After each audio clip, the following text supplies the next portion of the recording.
B.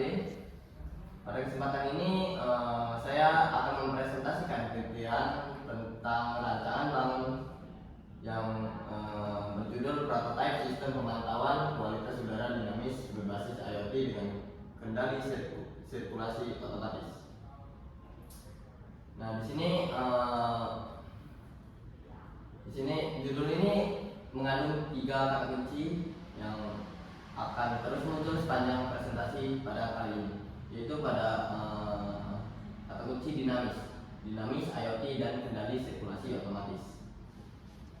Yang dimana tujuannya itu menambahkan kerangka berpikir di awal agar audiens tahu benang merah yang harus mereka ikuti. Yang kedua itu ada dinamis yaitu artinya sistem memantau kondisi udara secara terus-menerus dan real time, bukan hanya sesaat atau manual. Yang ketiga itu ada IoT. Nah, IoT ini itu adalah data dari sensor yang bisa dikirim melalui jaringan sebuah dashboard sehingga bisa dipantau dari jarak jauh di kapan saja. Kemudian itu ada yang keempat, itu ada yang membedakan penelitian ini dari sistem pemantauan pada umumnya adalah kendali sirkulasi otomatis.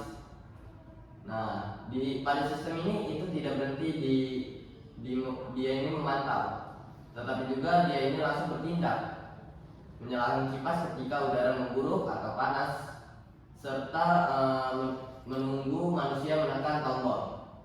Yang kelima ada yaitu ada 4 icon di bagian bawah, yaitu ada ESP8266, IoT Cloud, Relay, Handphone, dan kualitas udara. Nah, keempat ini mewakili komponen utama yang saling terhubung dalam sistem ini. Nah, ESP8266 itu adalah otak sistemnya, kemudian IoT Cloud itu adalah tempat data ditampilkan. Yang ketiga ada Relay dan Fan, itu adalah bagian yang bergerak secara fisik, dan kualitas udara adalah objek yang dijaga. Nah, kemudian sebelum kita masuk ke slide berikutnya, ini kita masuk ke cara kerja sistem. Nah, saya jelaskan terlebih dahulu apakah yang melatar belakang penelitian ini, mengapa topik ini penting diteliti. Nah, latar belakang penelitian ini itu saya susun sebagai 4 lapisan masalah yang saling berkaitan dengan dari yang paling umum sampai yang paling spesifik menjadi celah penelitian. Nah, yang pertama itu ada masalah kualitas udara, yang dimana kualitas udara ini dalam ruangan atau indoor air quality sangat mempengaruhi kesehatan, kenyamanan, dan produktivitas orang yang beraktivitas di dalamnya. Namun, ruang tertutup seperti kantor, ruang produksi industri, dan laboratorium komputer rentan mengalami akumulasi gas berbahaya dan partikel polutan tanpa disadari. Nah, oleh karena itu manusia tidak bisa mendeteksi gas secara langsung dengan cara indera. Yang kedua ada sistem ventilasi konvensional. Nah, faktanya sebagian besar sistem ventilasi gedung modern masih dioperasikan secara manual atau statis. Nah, misalnya kipas yang dinyalakan berdasarkan jadwal, bukan berdasarkan kondisi udara sebenarnya. Nah, akibatnya itu saat lonjakan polutan mendadak, sistem ini akan lambat meresponnya. Yang ketiga itu ada solusi pasif belum cukup. Nah, teknologi IoT ini itu sebenarnya sudah banyak diterapkan untuk memantau kualitas udara, dan ini terbukti dari berbagai penelitian sebelumnya.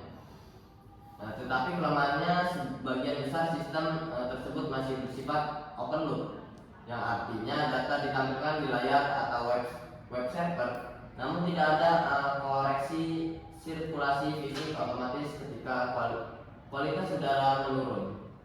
Nah, manusia ini tetap harus melihat data lalu berpihak secara manual. Yang keempat ada celah penelitian.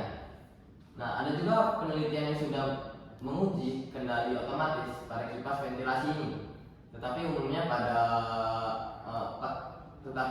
masih menggunakan perangkat kendali terpusat. Nah, yang boros itu adalah bandwidth jaringannya dan energi listrik. Dari sinilah muncul ada celah penelitian, yaitu dibutuhkan sistem yang tidak hanya menyajikan data secara dinamis, tetapi juga responsif, hemat daya, dan cepat melakukan tindakan koreksi diri. Nah, berdasarkan keempat masalah dan celah tersebut, nah saya merumuskan tujuan penelitian ini itu untuk membuat prototipe sistem pemantauan kualitas udara dinamis berbasis IoT yang terintegrasi dengan kendali sirkulasi otomatis. Nah, kemudian kita akan lanjut ke slide berikutnya, yaitu tujuan tersebut itu saya rinci menjadi 3 tujuan teknis yang lebih spesifik yang akan saya tampilkan di slide berikutnya. Nah, kita masuk ke dalam tujuan penelitian. Nah, dari latar belakang tadi saya merumuskan 3 tujuan penelitian yang konkret dan terukur.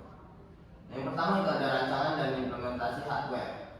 Nah, tujuannya itu yang pertama adalah menghasilkan rancangan fisik sekaligus implementasi program perangkat keras untuk prototipe pemantauan kualitas udara dinamis berbasis microcontroller ESP8266. Nah, ini mencakup 2 hal sekaligus, yaitu ada desain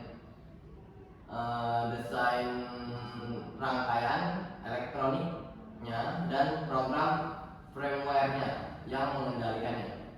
Yaitu kita masuk ke yang kedua, ada integrasi sensor dan aktuator.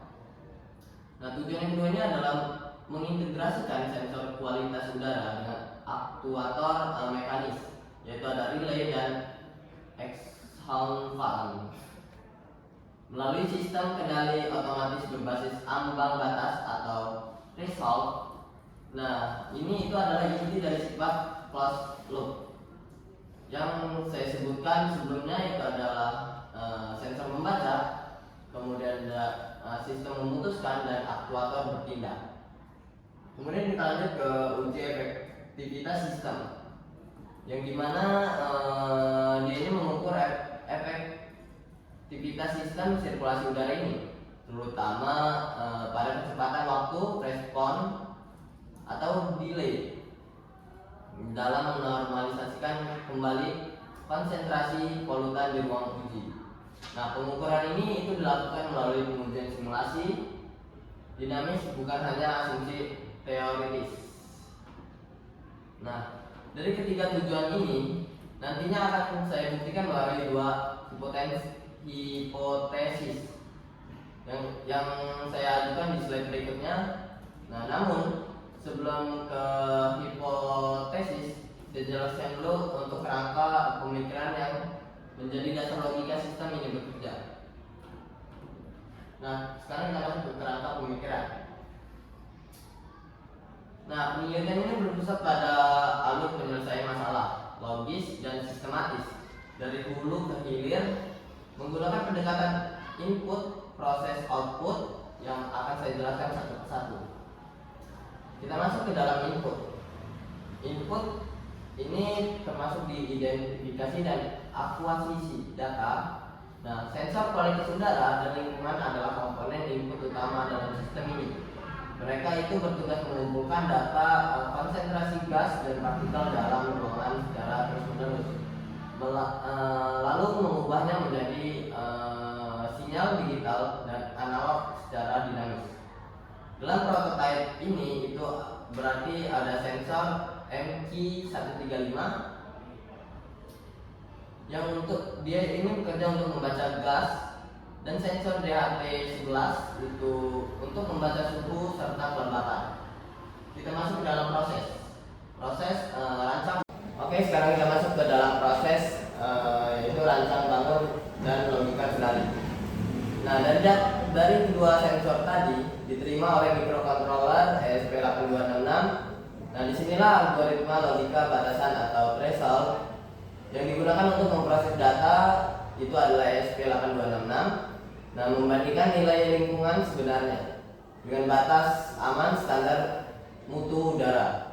Selain itu, ESP8266 juga itu melakukan enkapsulasi paket data, yaitu menggemaskan data supaya bisa dikirim melalui jaringan WiFi secara nirkabel. Kemudian kita masuk ke dalam output, implementasi dan aktuasi. Nah, tahapan output ini terdiri dari dua komponen yang bekerja bersamaan, bukan bergantian. Yang pertama ada instruksi fisik untuk mengirim dan memvisualisasikan data secara dinamis di dashboard platform IoT agar pengguna bisa melihatnya dari jarak jauh. Yang kedua itu ada bagian yang membuat sistem ini berbeda dari sistem pasif, yaitu pengaktifan relay untuk menggerakkan kipas sirkulasi secara otomatis atau untuk membuang udara kotor dari ruangan hingga kondisinya kembali normal. Nah, yang perlu digarisbawahi, kerangka pemikiran ini itu bersifat closed loop, bukan open loop. Artinya ada interaksi dua arah yang berkelanjutan antara komponen digital ESP8266 dan cloud platform dengan komponen fisik, sensor dan kipas sirkulasi.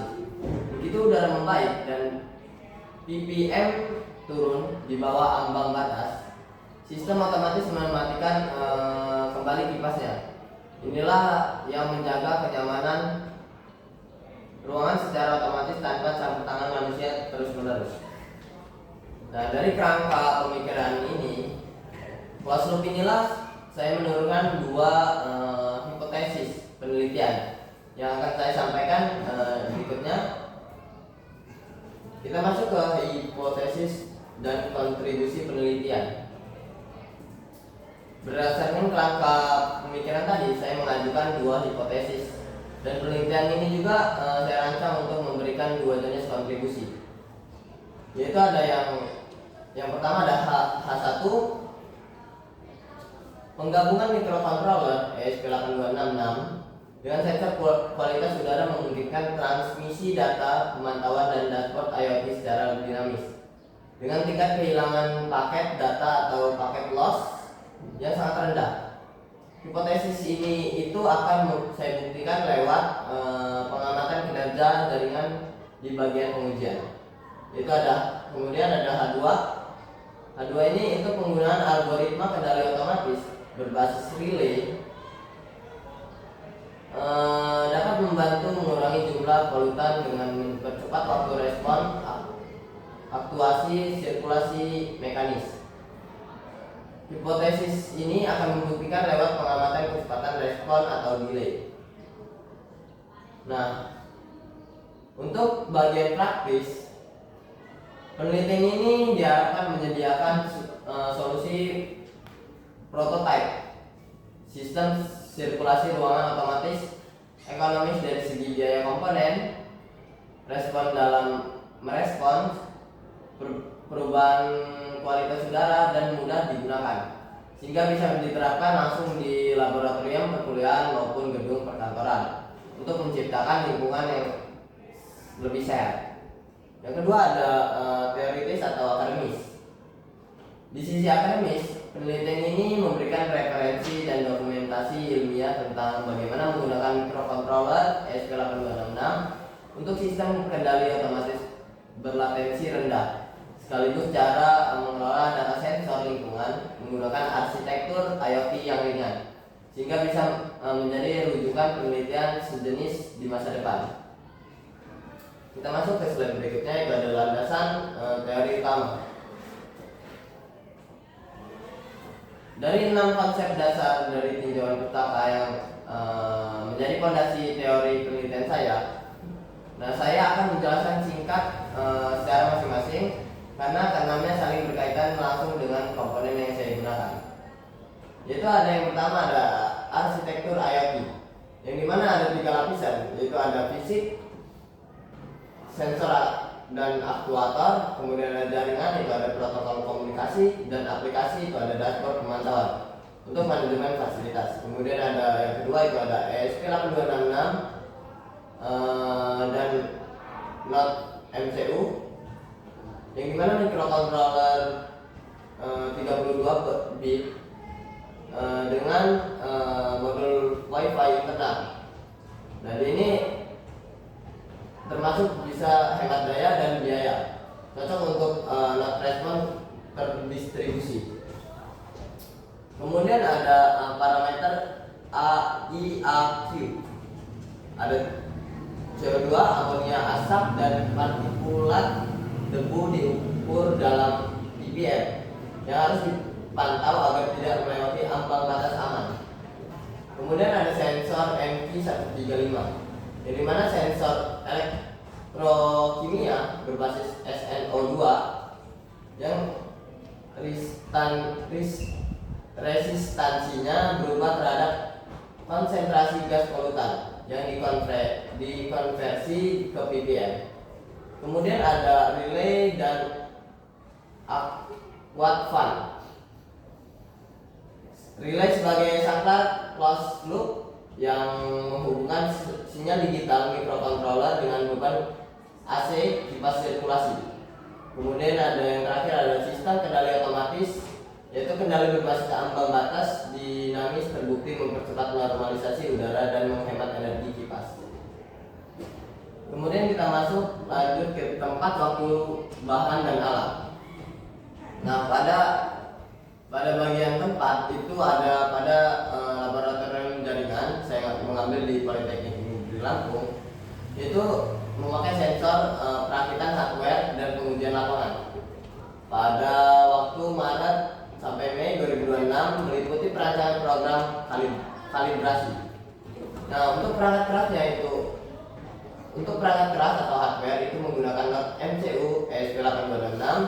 Itu ada microcontroller utama yang menggunakan WiFi internal 2,4 GHz.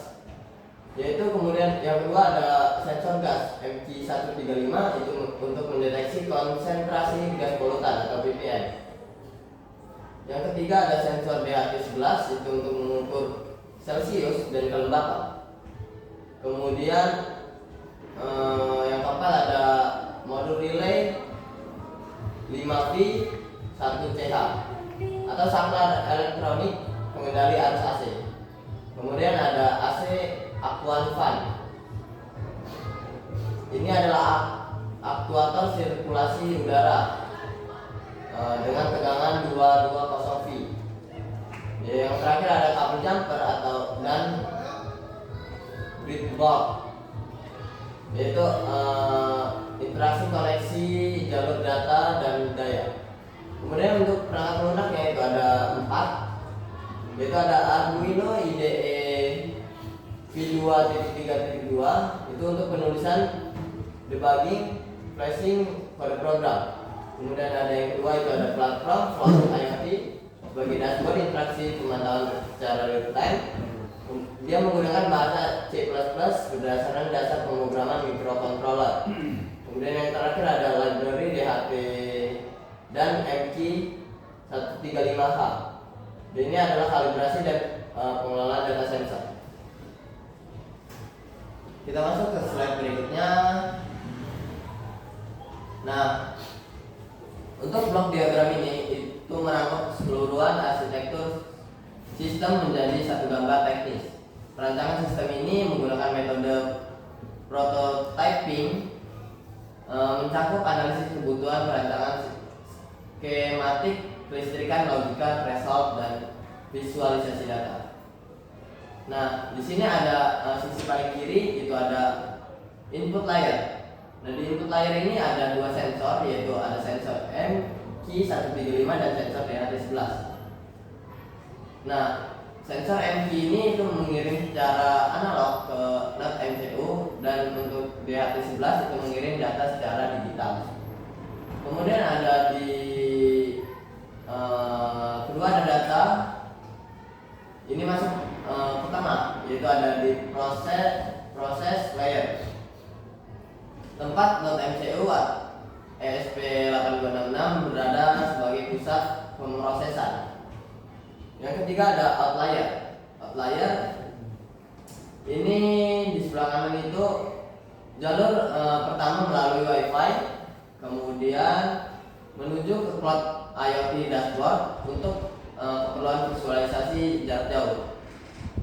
Jalur kedua secara digital itu menuju ke modul relay 5V. Kemudian untuk modul relay ini kemudian merujuk ke daya AC yang merupakan aktuator fisik terakhir dalam sistem ini. Nah, kita lanjut. Sekarang masuk ke alur kerja penelitian atau prosedur kerja. Yang dimana untuk yang pertama adalah studi pustaka. Ini untuk mengumpulkan referensi ilmiah nasional dan internasional tentang IAQ, kontrol otomatis dan arsitektur IoT. Yang kedua ada perakitan hardware, itu untuk memasang MQ135 BRT11, relay dan X1 fan pada breadboard sesuai skematik yang dirancang. Yang ketiga ada pemrograman dan kalibrasi.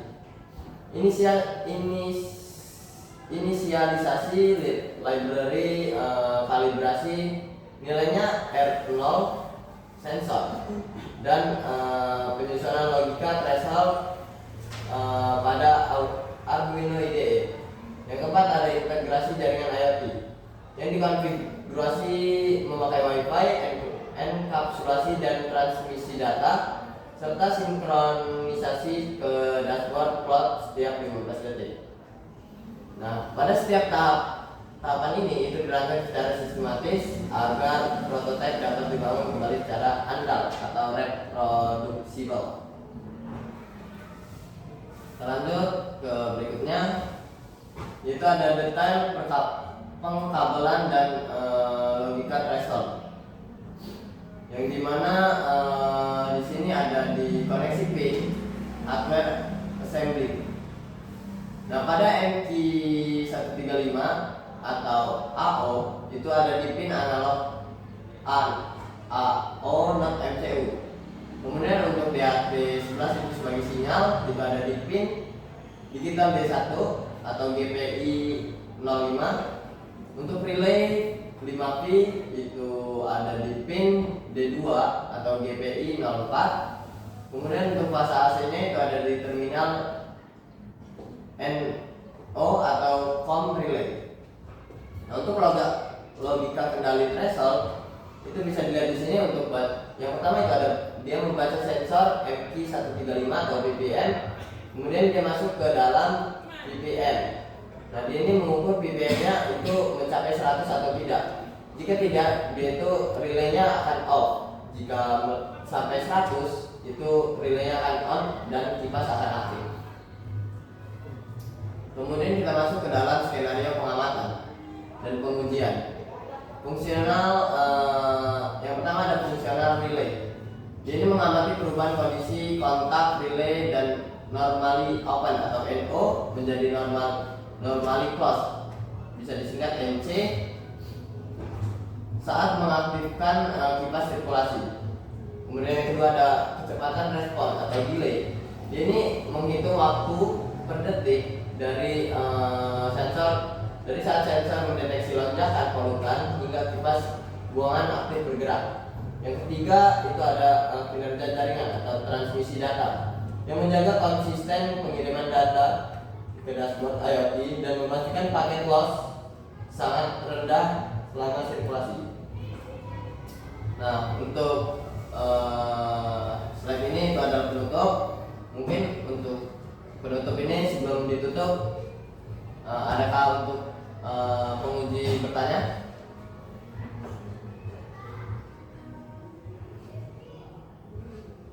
Oke, baik. Di sini saya akan menanyakan kepada Anda. Ya. Dulu ya. Berapa sih ambang batas itu sekitar 100 ppm dan dari mana angka itu didapat? Oke. Boleh langsung saya jawab? Ya. Nah, untuk jawabannya itu adalah angka ini merujuk pada ambang aman konsentrasi gas yang umum dipakai sebagai baseline pada penelitian sejenis dan standar mutu. udara dalam ruangan. Nah, nilai ini bersifat dapat disesuaikan lagi setelah proses kalibrasi R0 serta MQ135 dan pengujian lapangan lebih lanjut sesuai kondisi ruangan uji yang sebenarnya. Seperti itu. Mungkin untuk pertanyaan yang kedua ada? Saya ingin bertanya, Ya. dari hasil prototipe yang Anda buat desain ini, apa bedanya penelitian Anda dengan sistem pemantauan kualitas udara berbasis IoT yang sudah banyak diteliti sebelumnya? Oke. Untuk bedanya ada pada sifat closed loop-nya. Kebanyakan penelitian ini itu sebelumnya hanya menyampaikan data ke dashboard tanpa aksi fisik otomatis. Bisa disebut open loop.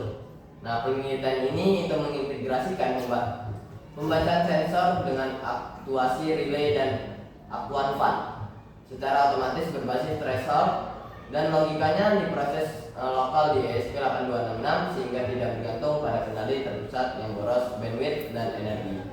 Mungkin seperti itu. Dari penguji ada pertanyaan lagi? Oke,